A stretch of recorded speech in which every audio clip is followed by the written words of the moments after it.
Each one of the trillions of cells that your body is made out of uses oxygen. You inhale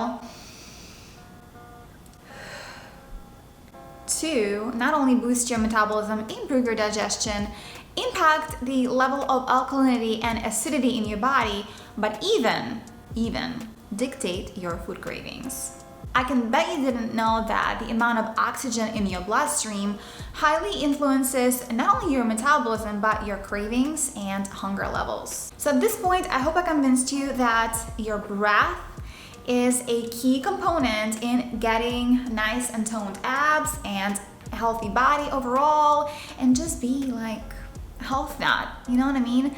And a lot of the people misunderstand or just overlook the whole breathing thing, and they think that it's not so important, and they just, they think, oh, like they take it for granted because, what's that? Like we, inhale and exhale. It doesn't have anything to do with it, whatever. All I have to do is just like heavy workouts, exhausting exercises, whatever, and I'll be good to go. Oh, and of course, like I also have to like restrict my diet too.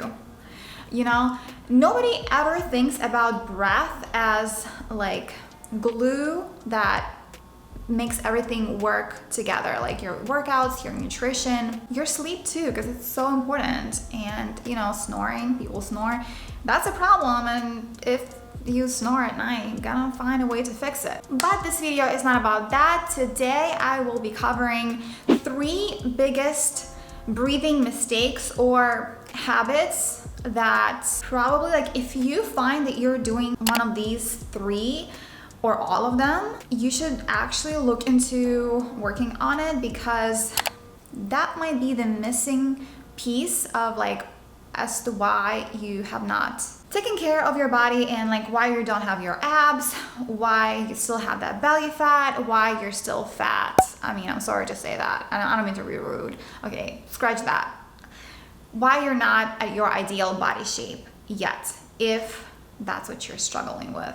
Usually in my videos, I try to be, politically correct. I want to be polite. I want to be nice to you guys, but sometimes you just need to have like a wake-up call, and things need to be addressed as they are. And let's face it, if you're watching this video, you probably need help. So that's what I'm here for. And baby, we are not playing around on this channel. So yeah, and if you think that breathing is not important, you probably should stick around and watch till the end, because I'm telling you, some of the things will really help you and maybe will open up your eyes. And of course, if you're curious about how to sleep correctly, what to do, what positions to whatever take in bed, that sounded wrong, but I will have all of the videos related to that down in the description box below, so make sure to check it out. And let's get into the breathing mistakes / habits that you should not have.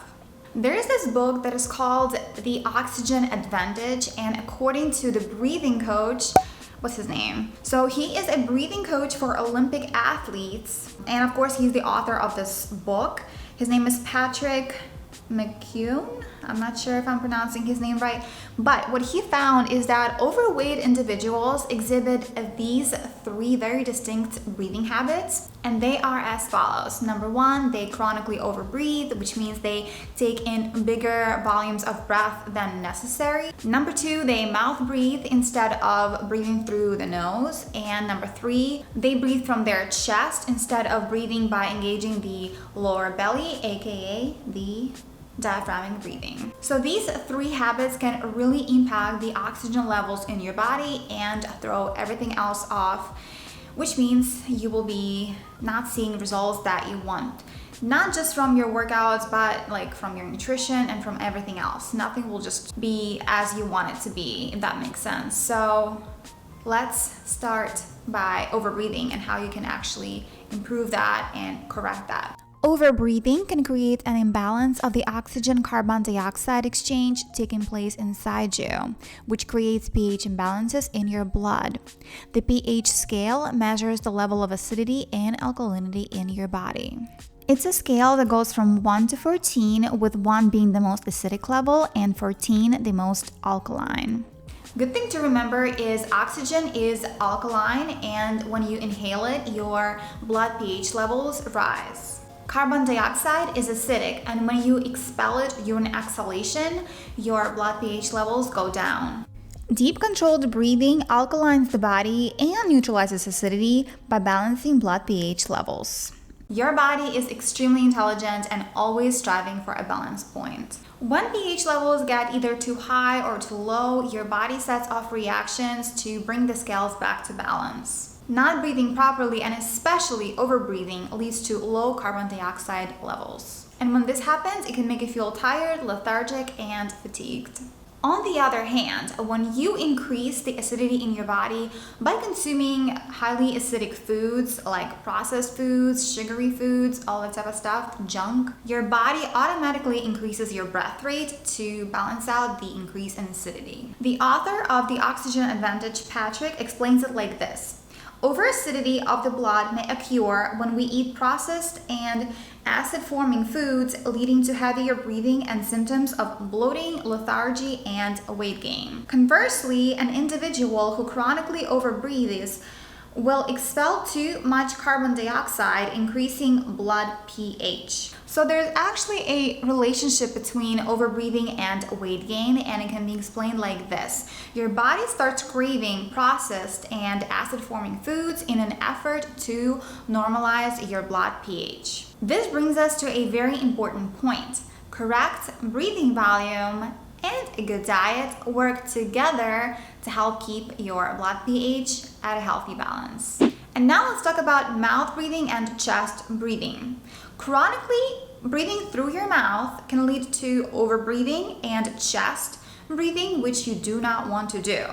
Breathing through your mouth also can impact the quality of your sleep, leaving you feeling tired and irritable the next morning. Interestingly enough, many studies have linked poor sleep quality to weight gain and increased appetite. So it is so much better to breathe through your nose instead of through your mouth because it results in improved and increased oxygen levels throughout your whole body. Not to mention, nose breathing can also help you engage the diaphragm, which is what you want if you want those killer abs. Engaging the diaphragm allows you to belly breathe, which helps optimize oxygen levels, and it also activates your body's rest and digest relaxation response, which helps you digest your food more efficiently so you manage symptoms like bloating better.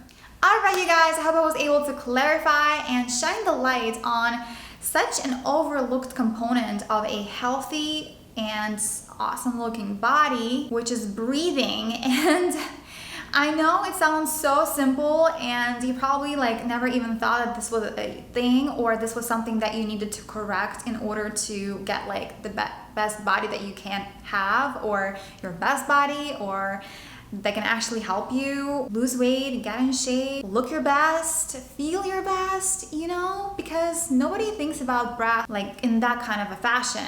But I proved to you in this video that it is not the case at all, and by correcting these breathing patterns, if you find yourself experiencing that or having that, I promise you, I can definitely guarantee that you will see results super fast and in no time. And it could probably be the missing key to your awesome body. Go figure. With that being said, if you enjoyed this video, make sure to give it a thumbs up. I would greatly appreciate it. Of course, also, as always, subscribe if you have not done that yet, and ring the bell because it is very important to not miss another video from yours truly. And there's not much I have left to say, except for I love you guys, and breathe correctly, eat well, and stay active, stay healthy, stay fit, stay foxy. I'll see you in my next video. Can someone tell me why every time